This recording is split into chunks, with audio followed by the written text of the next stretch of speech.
everyone, welcome back to another video on the channel. We're back with the GT Sport FIA Manufacturers Championship. It's a top 24 stars race, and on screen at the moment is our qualifying lap.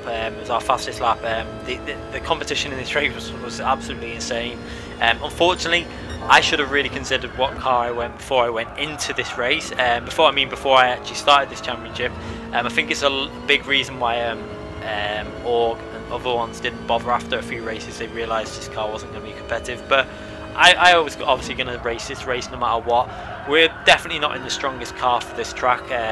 This car, although it wasn't the weakest car in terms of qualifying, in the race conditions, this car relies on heavy revving and really pushing the revs really far to get speed out of it.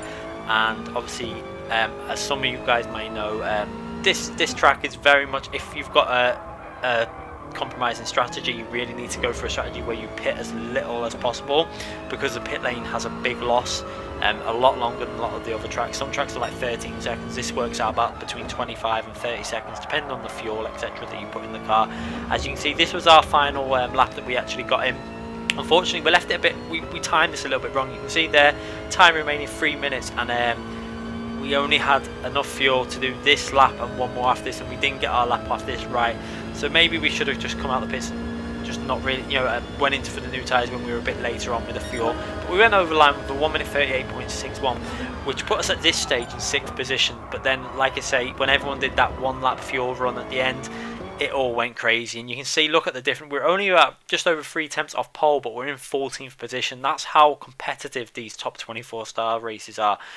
4 tenths separating, half a second separating the top 15 on the grid. Absolutely insane qualifying session, and like I enjoy that. And I haven't got a problem with it. It was really enjoyable to be involved with that. I think my car was not the most competitive. You can see the other car, the other driver in my car was in P20, 6-7 tenths behind our lap. So I actually felt I did a better lap than what I should have really done in that car, because I'd only managed to get on for half an hour for practicing in time trial without tyre wear on when you're in the practice session, because I'd been editing round 4 and 5 videos that we posted on the day this was raced, obviously yesterday on Saturday. So I didn't really have much time to practice, so we just jumped on, went into the time trial, didn't practice any runs with tyre wear on, and we actually were only a tenth off our time in time trial. As you can see going through the grid now, you can see the people's times on the bottom. Just look how close everyone is. It's absolutely insane. But you can see a lot of the cars at the front are quite power based. You see the NSX isn't the strongest car in a straight line. That's the first one in 5th position. Oscar and Matrix there in 6th place.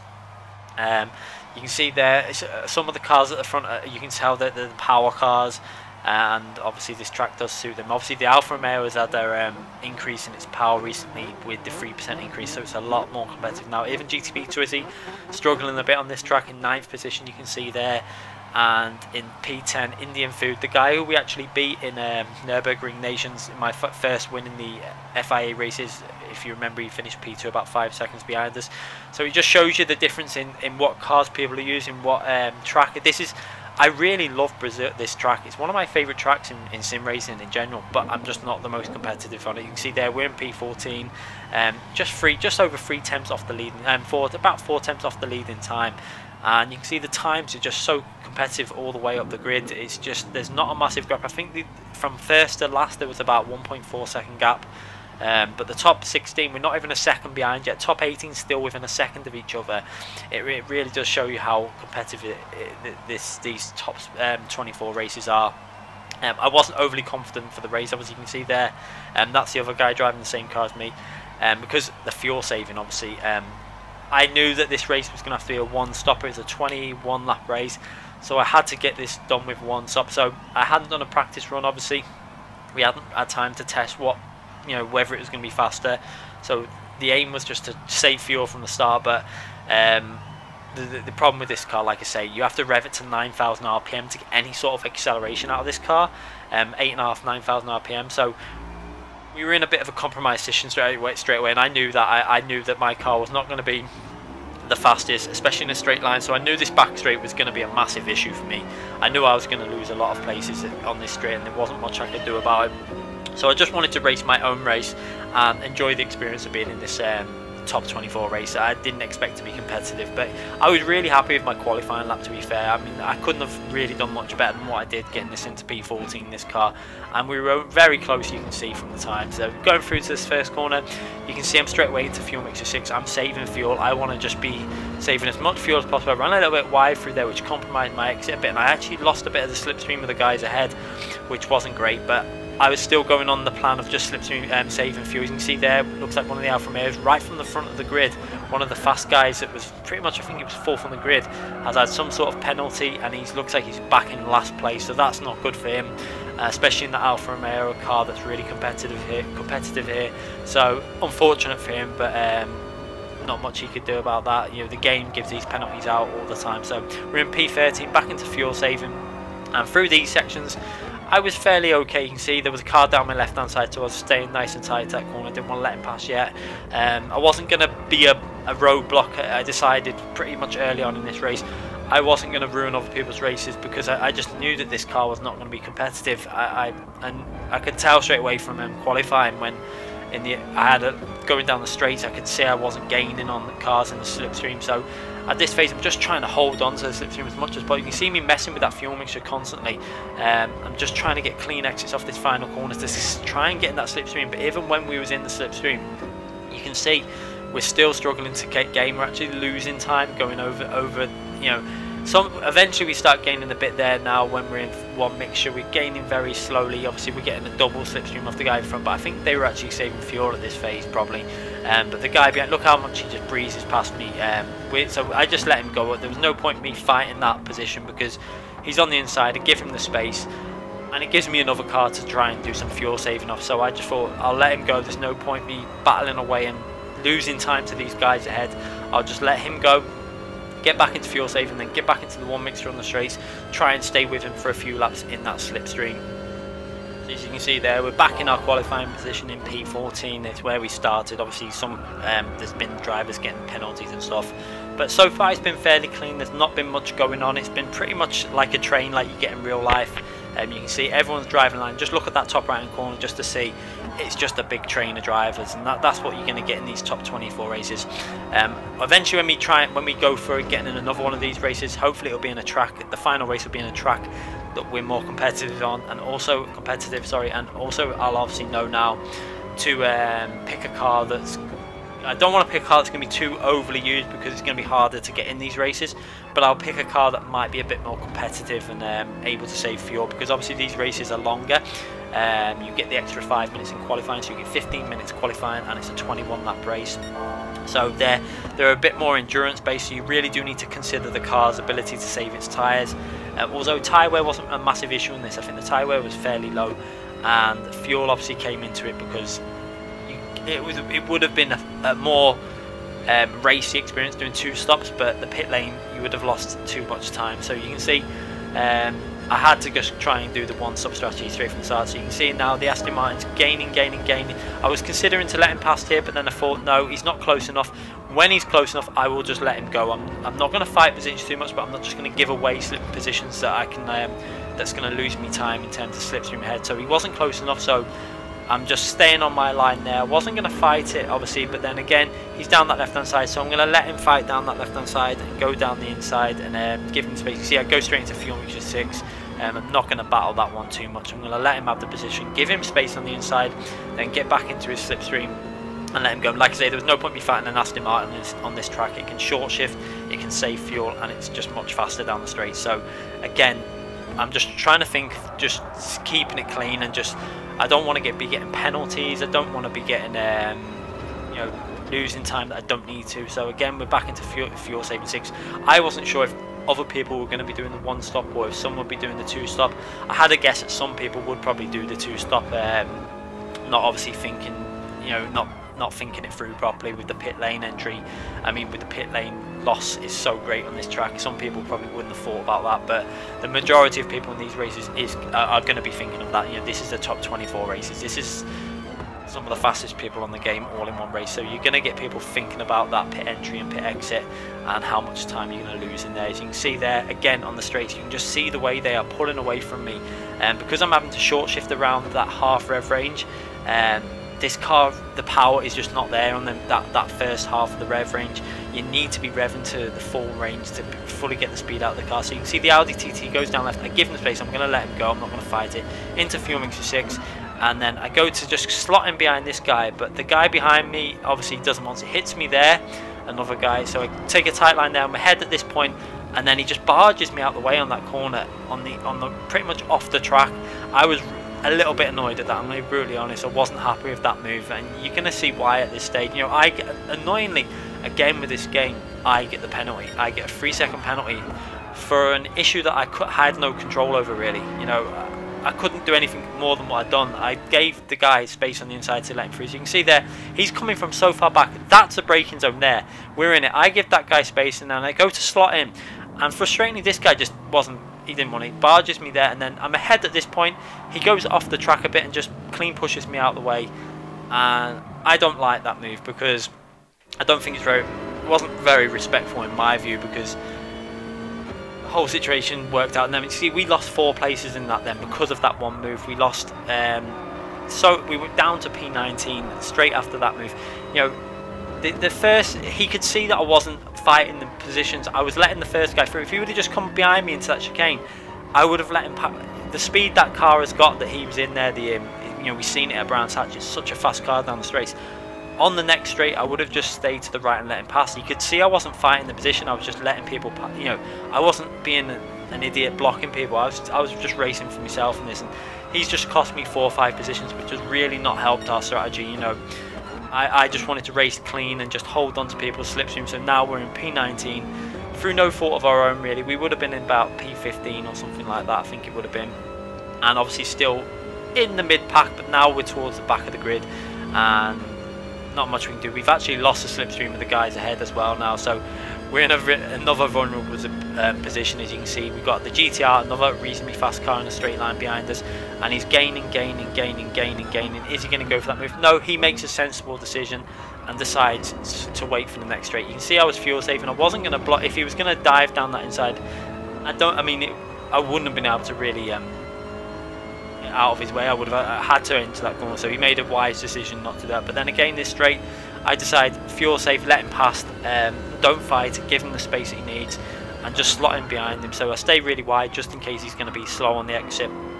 Give him the space on the exit, and then back into fuel mixture 1. As you can see, the guy ahead there, another guy, has a massive issue losing some time on that corner, and has actually lost a few places there as we go back up to P19. It's not where I want to be racing this, but for my first ever race in this top 24 race, I couldn't really do much more in this car. It just wasn't competitive here, and obviously the strategy, the main problem with this car was in qualifying it was reasonably okay, because you don't have to worry about fuel. You can just rev it to maximum revs and really go for it. So I think my qualifying position wasn't as good as it could be if I was in a better car. Like, I know the Atenza, in that car I can get a low 37, probably with fuel it would have been a 37.8 or 37.9, so we would have been a little bit further up the grid, but only by a few tenths.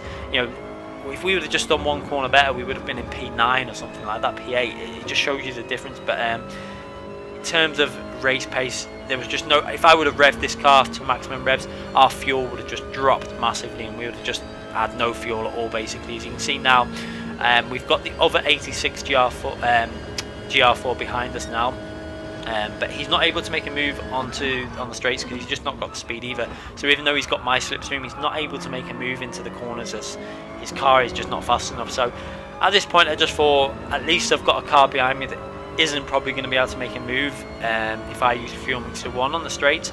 So at this point I'm a little bit happier that he's behind me now, so I can just concentrate on the track ahead and try and get, you know, any sort of result that's not in the bottom 4. I didn't want to come in the bottom 4 in this race. That's the one thing I didn't want to do. It's obviously with this car it wasn't going to be the best opportunity to get the best result, but it's a learning experience that we will learn. The more we do these races, the more we know about the different cars and stuff. And one thing I didn't do when I picked this car was look at the last race at Interlagos and even consider the fuel saving.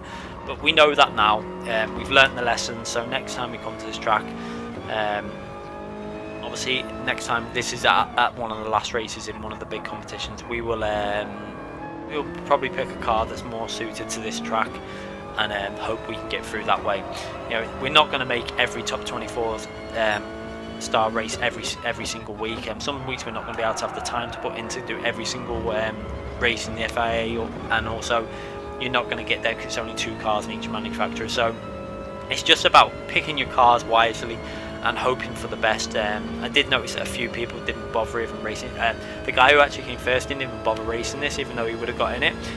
Bokamomo, again, he probably had the same feeling that his car wasn't going to be competitive. So you can see there, we go a little bit defensive there. There was a car going down the outside overtaking the other 86 GR4.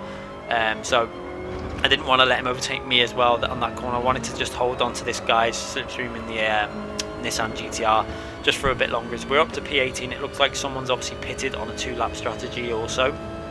So it does look like a few cars have decided to go for that 2-stop strategy, which it wasn't the right decision, to be brutally honest, because one, it was obvious that there was going to be a lot of people doing the one-stop strategy. So if you're pitting from P1 with a 20-second lead, you're getting put back into this midfield battling that's going on here now, and you're going to lose just too much time in terms of you're not going to be able to race at your full potential, which you would need to do. You need to be put back into a gap, and it wouldn't happen. So not sure that was probably the wisest decision for people to do a 2-stop, but some people probably weren't able to save enough fuel and just probably thought that they wouldn't even be anywhere in terms of competitiveness to do that, to do the 1-stop strategy. So they just wanted to be racy and go for that 2-stopper. We could have probably done it and been a bit more racy, but I don't think we would have got any higher up the grid, to be brutally honest. We possibly could have done I don't know, it would have been very close when you think about the lap times that you can do if you go racy, and you know, we would have been in the 38s, late 38s, but we're in 1 minute 40s now. So the 1.5 seconds over like 21 laps is not going to be worth 2 stops. That's the issue. As you can see there, the GTR is also on the 2-stop strategy, pitting this lap. That's too early for a 1-stop. So we're back up to P16 now. As a few cars, it looks like another car has obviously done that as well, and gone for the 2-stopper. So you can see some people are obviously trying that 2-stopper, and that's why they've had some more speed in that first stint.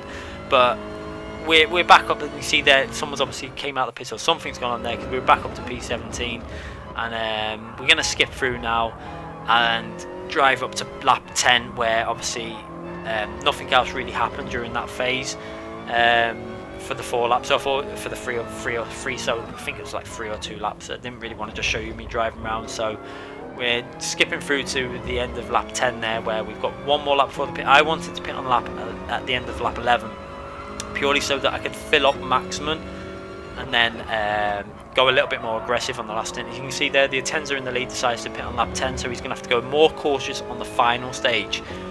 Maybe this is what we should have done, really. Battled our way with the top, like, you know, gone a bit more aggressive with the fuel strategy and kept with the top 12 or 13. Pitted that lap earlier and then saved it on the last stint, but you know, I wasn't to know this, and the strategy I was doing was pit at the end of lap 11 and then try and fight our way back through. So obviously we're going to be going up a few positions at this stage. I was a little bit concerned because the leader was just over, like, he was about 20 something like that, 24 25 seconds ahead of us. He obviously was going to come out very close to us, and you can see there that is the leader as we go past him. And we've had a few battles with that guy before, and we've actually had a bit of a argy-bargy with him in terms of like contact and stuff. So I wasn't going to get in his way though. He's on obviously a different. He's in the lead. There's no point me fighting him. So you can see I go over to the left-hand side of the track, but he doesn't get up the inside, which really affects me. I wanted him to be up the inside so I could take a normal line. So I run fairly wide, give him plenty of space on that inside, and let him take that. But I wanted to really brake late so that the guy behind me didn't get the undercut on that corner. Unfortunately, we run really wide, but then the Alfa Romeo is on our right hand side. We're going to try and fight him around that outside. You can see I don't go into fuel mixture 1 early enough, so he's got a bit more speed going on that right hand side, but I decided to brake really late and try and hang it around the outside, which you can do on that corner. But then come around the outside, we have some sort of contact. I don't really know what happened there, but we get a penalty. And this is what frustrates me on this game. You get penalties for racing, that was just racing. I didn't feel any major contact. It felt like the tiniest touch. And we're going to have a little look now, see what happened. You can see I give him plenty of space on that inside. I'm trying to invite him to pass me. Obviously wasn't aware of it. I didn't want to battle him because he's not in my race. So I'm letting him go. I'm more bothered about the drivers behind me. As you can see there, the Alfa Romeo takes the initiative and sees what's happened, goes for a move around the outside. I try and hold it on the inside. Then we're not in fuel mixture 1 early enough. He manages to get the boost on the acceleration. We go round the outside and try and hold it around the outside. You can see we do a good job of that, giving him plenty of space. He touches us. We were actually ahead of him at that point, and he bangs into our car, and we get a 1 second penalty added on to the already 3 second penalty. So again, not the best, and it looks like there was a bit of contact also going through that corner there between the Ferrari and the 4C. So a little bit more going on, and again, I wasn't really that happy about that. It just shows you that the penalty system is not right. It's in a position where it's not rewarding racing. It's penalising people battling, and that was just battling. He hit me, but no loss. There was no harm in my race. There was no harm in my line. It was just racing. That's what happens in racing. Cars come side by side. You shouldn't be given penalties for it. It's not the best. And as you can see there, we're pitting, and some cars have actually managed to save more fuel than what we have. But they've all pitted around the same time, so they're just a bit ahead of us. But it just shows you that how weak our car is in terms of fuel saving. But you can see straight away a lot of the cars that are in this back part of the cars that are not particularly strong in a straight line. So we come out of the pits, we've lost a fair few positions because I decided to go maximum on the fuel. I just wanted to fill the car up and be able to use that one mixture a little bit more, although we were still going to have to short shift. But I just wanted to be a little bit more racy. I wanted to feel like I could push a little bit harder. So we come out the pits in P20, and we've got the Alfa Romeo right behind us still, the guy we've just been battling with, and then there's a guy lunging up the inside. I could just about see him. I try and give him a bit of space, but then he doesn't give us space on the exit, just cuts me off. Again, I don't like that. I gave him the space, and he just didn't give me any space back on the exit of the corner, and I was a little bit annoyed because we were racing him for position. It's not like he was one of the leaders. That was for position, and he just went a little bit aggressive there, and we got another penalty for that. So we get another penalty for something that's not our fault, just through giving someone space. And this is, again, it's just highlighting the issues with the game at the moment. And so many people in the comments after this race are seen talking about the penalty system. So hopefully it's going to be mentioned to Polyphony when they see the forums and stuff. They need to do something about it soon, because it is ruining good racing. I mean, that guy there was too aggressive in my view. He should have just hung it on the inside but give space on the outside. I was letting him have space because I was aware enough to see behind me. I looked back and saw him approaching fast, so I gave him plenty of space on that inside, but he just didn't return the favour on the exit, which is a bit frustrating. But now we're going to try and make a move on Oscar Matrix. This guy was one of the ones who qualified right at the front of the grid. Obviously we've got a massive run on him there. He might be doing some fuel saving. We go around the outside, we give him space, but he bashes into us again. We get another penalty. I mean, I'm not going to show replay because I could show replays of every single one of these moves, but we'd be here all day. So again, we get a penalty, but that was kind of just another racing incident. It wasn't anything too aggressive. He wanted to hold that inside line, I wanted to hold the outside line. We both gave it to a reasonable space. He did barge me a bit, but for me to get a penalty there, I just think it's not the best. And we nearly go into the back of him there, but I just back out of it and just make sure I avoid him. And we've now got 6 seconds worth of penalties. So again, you can tell I'm not overly impressed with the penalty system on this game at the moment. This is probably why we're still in test seasons for the FIA events. I don't think they're not going to be able to launch these FIA seasons properly until the penalty system is fixed, because you can't have an FIA endorsed game and people watching and seeing penalties received for racing side by side. That's not racing, and we want to be racing each other. I don't want to be scared to defend the line, to defend the position, or to overtake someone. You know, contact happens in racing. You know, we see it in F1, we see it in every form of racing. Slight contact will happen, but to penalise people for just slight taps that don't cause an issue, I think it's a bit wrong. But you can see now the guy that made that move on us on the corner, he seems to be struggling. So at this point I was thinking we're probably going to be able to get back past him. He's actually gone in the pits, so he was actually on a 2-stop strategy. So why he felt the need to make that lunge down that inside is, I know he obviously needed to do stuff to make his race pace better, but I was quite surprised that Aston Martin was going on a two-stop strategy, because you can fuel save in that car reasonably well, because you can short shift and get some speed out of it. So the fact that he was doing a two-stop strategy was really strange. But you know, not everyone probably knew about the pit lane loss and stuff. So we're going to skip through now to the lap 20. So just 2 laps to go. As you can see there, we're putting pressure on. We've managed to get ourselves up to P17 at this stage, just through people pitting on that two-stop strategy. And we've got that 6 seconds worth of penalty to get rid of, but we're just going to let it take it at the end of the race. You can see now I've got a slipstream on him.